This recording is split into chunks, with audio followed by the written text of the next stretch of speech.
Hey everyone.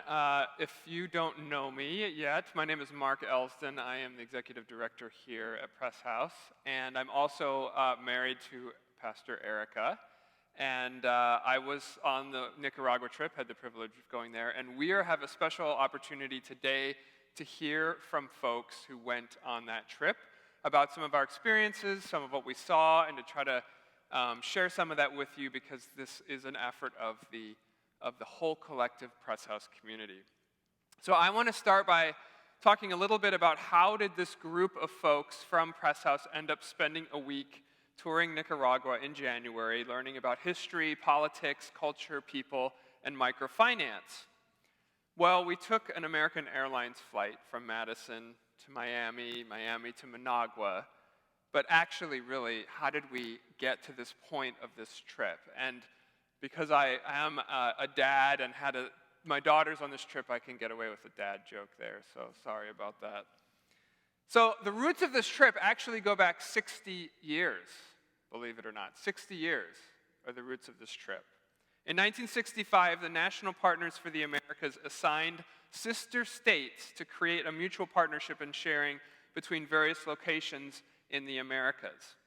Wisconsin was assigned to Nicaragua, perhaps because of its similar geographic and population size and its similar emphasis on farming. A number of Wisconsin cities and towns became sisters to Nicaraguan cities and towns, spurring connections and organizations to form between people, including some from our own campus and city here in Madison.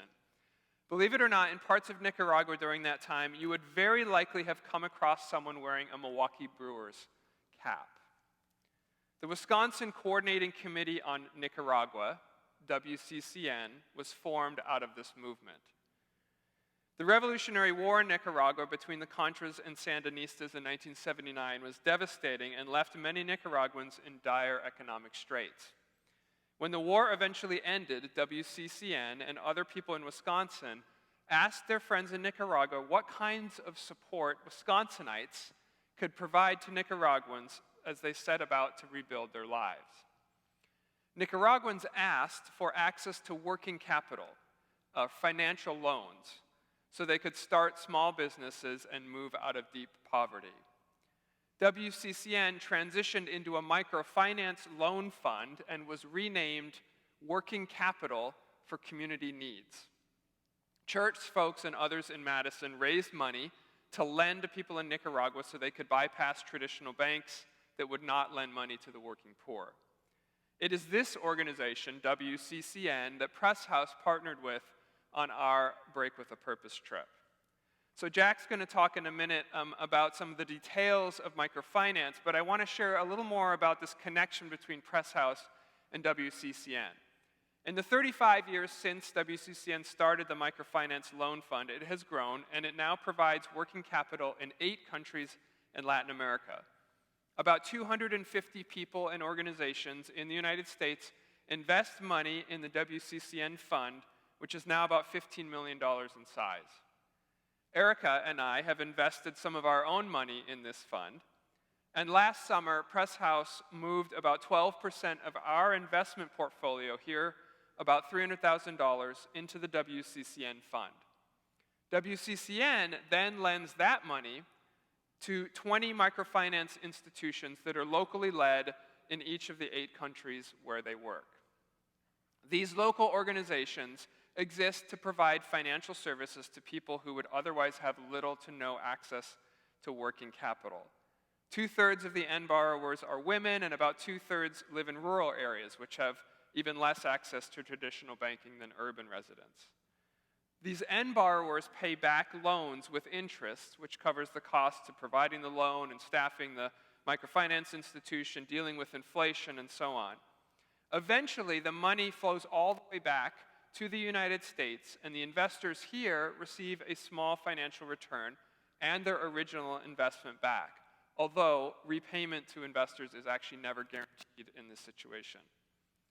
In the case of Press House, the interest that we receive on our investment is what actually funded the trip that we took to Nicaragua. So closing that financial loop, if that makes sense. Our trip to Nicaragua was an opportunity to see firsthand how our money flows, which is an important thing for us to be aware of, because unless you literally stick your money like under your mattress, it is at work in the world 24/7, all the time in some way, for good or for bad. That might be funding Jeff Bezos' next trip to space, or the latest addictive social media platform that Mark Zuckerberg unveils, or something else. And besides love, Jesus talks about money more than anything else in the Bible. As Christians, we are called to faithfully use our money, to love our neighbors, and to understand what's happening with our money. During our time in Nicaragua, we learned that microfinance is not perfect. It doesn't solve all the problems that lead to poverty and inequality. Systemic, and political changes are still needed, along with charity. However, we saw that the power of microfinance is there to change lives. Microfinance assumes that end borrowers are intelligent and resourceful and capable people. It provides them with agency and respect and trusts them with capital to make use of as they best see fit. For that, I'm very grateful that we at Press House are a part of it. So let's hear a little bit more from Jack on how this whole microfinance thing works.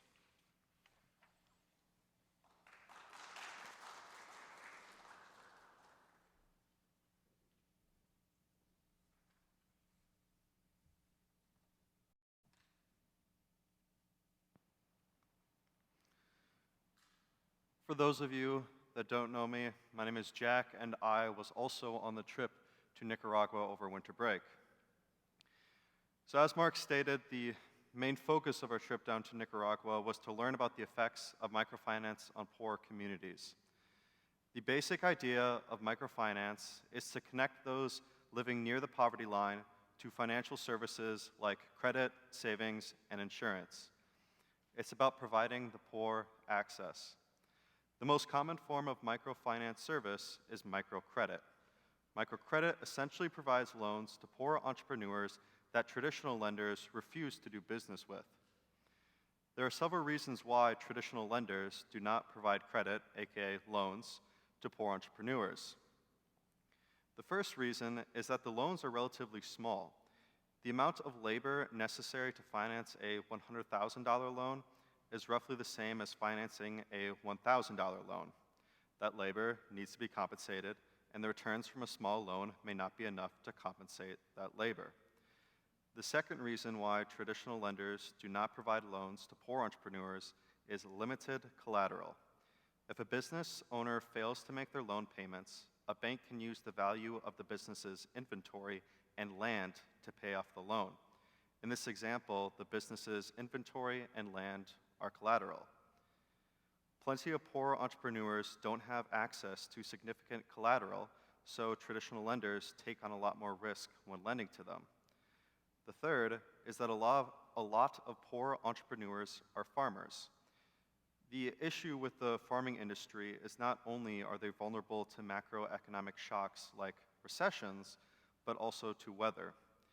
They could have the best business model in the world, but if there's a drought, they're screwed. Low revenue, limited collateral, and weather risks have all resulted in the exclusion of poor entrepreneurs from credit markets. Microfinance firms, specifically microcredit firms, aim to bridge this gap by specializing in providing poor entrepreneurs with loans. Organizations interested in helping others, like our church, invest their money in these microfinance firms and also conduct oversight. The benefit to investing in a microfinance firm versus simply charitable giving is that you get your money back and then can turn around and re-lend it. When you give $100 to charity, that $100 is gone forever. But with microfinance, you get your $100 back after a year and then can re-lend the next year and the year after till the end of time. Instead of helping just one person, you can help 10 people over a 10-year span using the same amount of money. Now, microfinance is not some magic bullet that will end extreme poverty, but it is still doing good.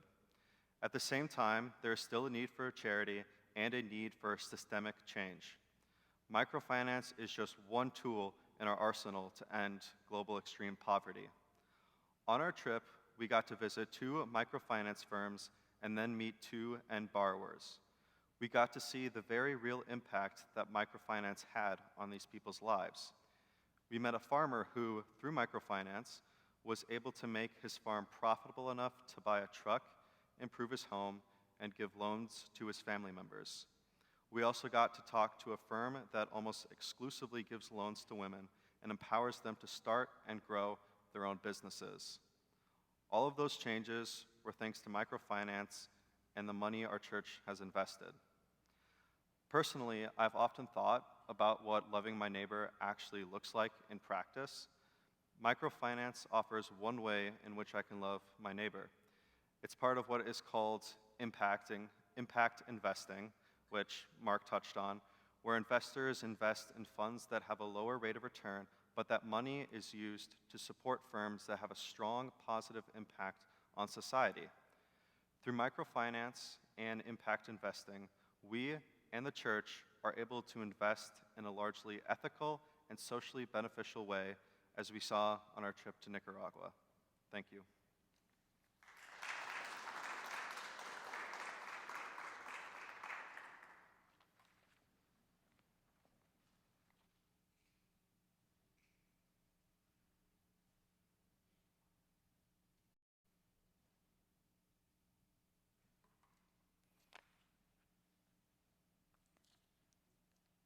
Okay, all right.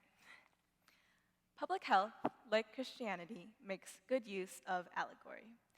One of the most popular allegories in public health is the upstream-downstream allegory, which reads like a parable.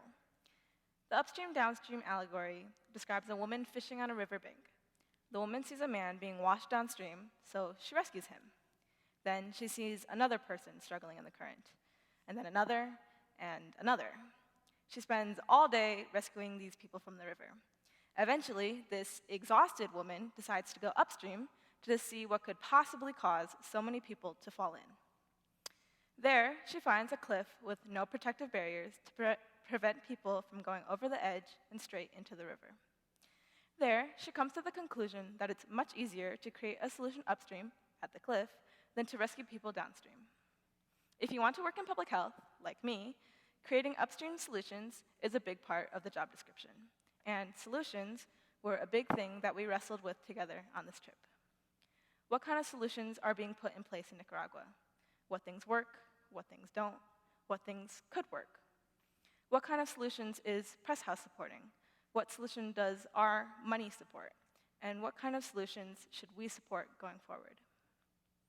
It was a general consensus among our group that capitalism is not the perfect solution. For me, it was very instinctual, for many reasons, to seriously question a market solution and to want to stop Nicaragua from further developing the same systems that we have in the United States. Because I look around at the systems we have here in the US, and I think that they are so very far from perfect. Perfect doesn't look like huge wealth disparities. It doesn't look like systemic barriers to capital. It doesn't look like poverty. However, when relying on instinct, it's important to question what we know and where we're coming from. In fact, this trip raised a lot of important questions. What do we know about what the people want in Nicaragua? What do we know about the people and the culture and the history in Nicaragua? It is simply not our right as Americans to put in place the systems in Nicaragua. What are the past dynamics between the United States and Nicaragua? What is my perspective and position as an American college student coming from an extremely wealthy country for a week-long trip to take an hour-long look at microfinancing? However, the question that stood out to me the most was, how far upstream can we go? How perfect does this system have to be? Can we, as humans, achieve a perfect society? At some point, we have to understand that we can't achieve a perfect system on our own. Microfinance isn't a kingdom solution. It isn't a perfect solution. It's a solution that is hard at work within the imperfect world we have now. It's incredibly daunting to keep looking up the river. It seems like people keep falling in for any number of different reasons. It's easy to give up wrestling with solutions because it seems like no solution is good enough. But God never asks us to create perfect solutions. Instead, we're asked to show up faithfully in his name, to do the best that we can with the resources that we've been given to help others. We're asked to wrestle faithfully together, to share in his love, and share in the hope that one day God will be upstream. It's been such a privilege to get to wrestle with these many different ideas.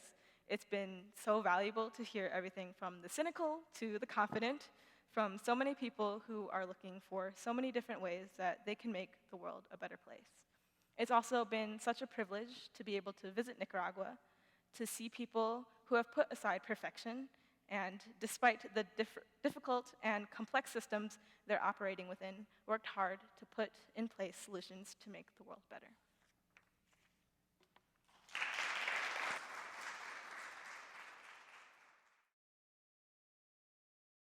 Hello. For those who don't know me, my name is Nathan Tan, and I also had the opportunity to go to Nicaragua on the BWAP trip. Daniel Ortega has been a central figure in the Sandinista party since the 1979 Sandinista Revolution. And he's also been the president of Nicaragua for 17 straight years, winning all 4 presidential elections since 2006. Devoid of context, he would appear a popular leader who has uplifted the voice of his people for nearly 2 decades. But after visiting Nicaragua for just a week, I have found that the people tell a different story. The US government, alongside various institutions, including the Catholic Church, had repudiated claims of legitimate democratic practices in Nicaragua. Polls conducted by independent Western outlets, such as CID Gallup, found approval for Ortega hovering anywhere from 20 to 40%. A significant break from the official Nicaraguan government's data that consistently suggests approval in the 70s and 80s. This immense disparity raised significant alarms, and I entered Nicaragua unsure of the truth. But one evening during our trip, I was given a glimpse into this reality as we attended Catholic Mass in León. As we approached our destination, I began to hear music coming from the town square, where in the distance we noticed rows of plastic chairs seating what seemed to be around 100 people. They were seated facing a temporary stage, presently uninhabited. Draped above the front of the stage sat a banner with the face of Daniel Ortega, accompanied by Spanish text saying "The future for all."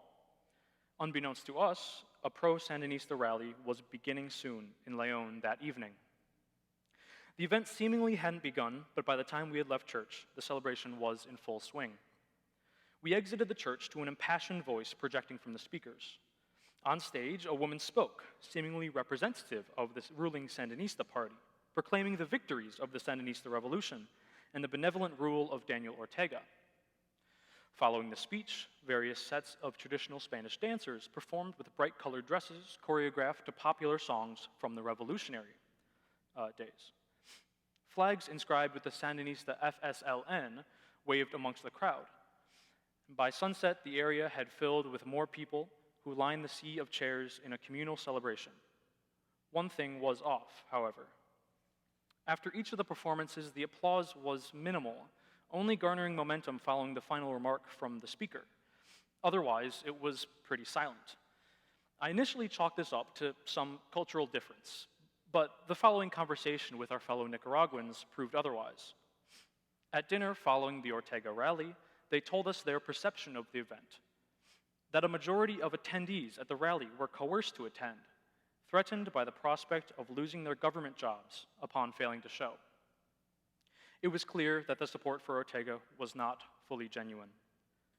Throughout our time in Nicaragua, we had the blessing of being able to listen to other Nicaraguans speak of their nation, unfiltered by government censorship. Another time, we heard a story from a local who recalled 2018, when, during anti-Ortega protests throughout the country, police shot his unarmed neighbor on the street in front of him. Despite his experience, he holds faith that change will come, a seemingly shared focus of the Nicaraguans we had met. In these moments, I could sense their immense suffering, but also an awareness of their oppression, and an enduring hope amidst the cloudy present.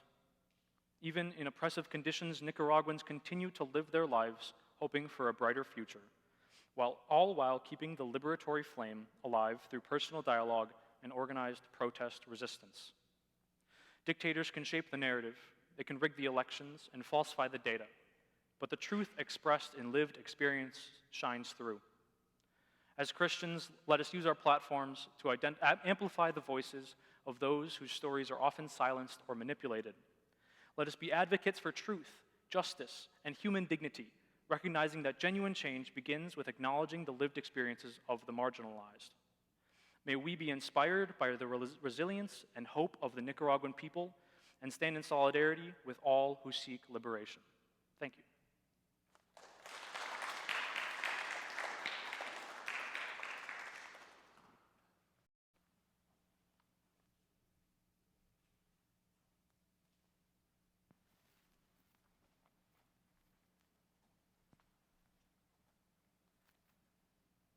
Hello, my name is Aurora. I go to BWAP and this church.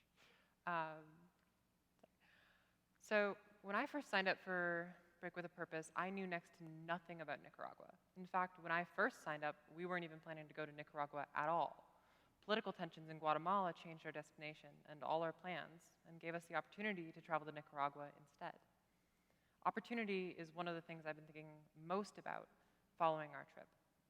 My childhood was full of trips around the United States, and as a citizen, I had plenty of opportunities to express my opinions publicly without fearing for my safety. My family has the financial resources to send me to a college that is within the top 10 research schools in the country. I didn't work for any of those opportunities, save for getting into UW-Madison. They were easily accessible to me because of the place I was born in and the people I was born to. And though I cherish them, this trip has made me think more deeply about what I should be doing with the opportunities that I have. Nicaragua is a beautiful and vibrant country with kind people and a great deal of culture and history. It's a wonderful place to visit, but there's a great deal more going on underneath the touristy surface layer. Living in one of the poorest countries in South America and in the midst of a human rights crisis, Nicaraguans have been forced to cope with a low opportunity environment. Whereas I can say next to anything due to the place I was born, living in Nicaragua means that if you want to become a reporter, you either have to work for a government that censors information and lies to its people, or risk disappearing. The political situation is complicated and problematic, and economic issues make opportunity hard to come by and harder to hold on to. So what does that have to do with me? In short, I'm connected to Press House. Press House is invested in working capital for community needs. WCCN is invested in companies in Nicaragua like Aldea Global that loan money to local farmers and businesses. During our trip, we met one such farmer and had the opportunity to ask him about what exactly Aldea Global had done for him. He shared that the capital that Aldea's loans gave him allowed him to purchase things like fertilizer and farming nets that help him increase his yields each harvest. Increasing yields has a direct impact on his income and allows him to slowly expand his farm and improve the living conditions for him and his family. As I believe Jack mentioned, he was able to buy a truck and improve their home and even open a small store that his family runs. Simply through having the opportunity, his hard work was able to drastically improve his business and home. Things like this also have a ripple effect on communities. He's able to hire his neighbors to help him farm, therefore putting more money into the community and increasing everyone's economic opportunity as well. Seeing and talking to these people has helped me to truly envision what life looks like without opportunity, and to start to think about what I can do to share the bountiful opportunity that I have here in the United States with the rest of the world. This trip has helped me change my view of investment as a means of making money to a means of distributing opportunity. When I changed that perspective, it became obvious that how we choose to share opportunity should not be with those that already have it, those who can provide us with the most return in the minimum amount of time, but instead with those who are not otherwise afforded the luxury. Thank you.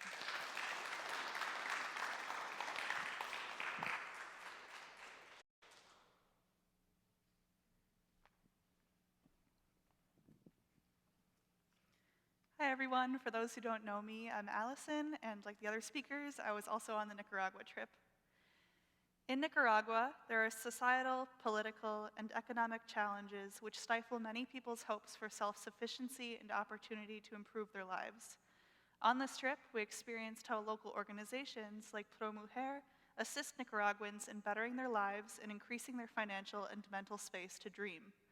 Pro Mujer, a microfinance organization which translates to pro-woman, places unemployed women at the core of its comprehensive financial, educational, and healthcare efforts. When women seek a loan, many have children or are pregnant, and ProMujer ensures that these mothers and their children thrive through prenatal, postnatal, and nutritional care. Our guide, Leilani, shared that reproductive education is extremely limited in Nicaragua, in addition to a complete abortion ban. Therefore, ProMujer's work counseling, caring for, and supporting these women gives them the agency to start working towards a better life. We had the opportunity to meet some of ProMujer's end borrowers in a more rural part of Leon. In a neighborhood with chickens, stray dogs, and children running through the ficus trees and snake plants, 17 of us entered a lime green house with a corrugated metal roof. Inside, a group of women sat hard at work flipping through stacks of Cordobas to count their weekly earnings, fanning themselves with paper as our presence made the already hot room even stuffier. The diversity of the group surprised me and filled me with hope. The women appeared to range from their early 30s to late 70s.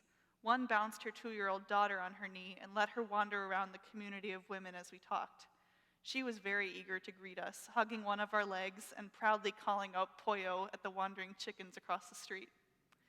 The women initially banded together because it is easier to apply for a group loan than an individual loan. Each of them pursued different businesses. For instance, one member sells frozen chicken and another runs a small book and perfume shop out of her home. At the end of the week, the group splits their income based on need, which reminds me of the scripture from Acts 2, verses 44 through 45. The company of those who believed were of one heart and soul, and no one said that any of these things which they possessed was their own, but they had everything in common.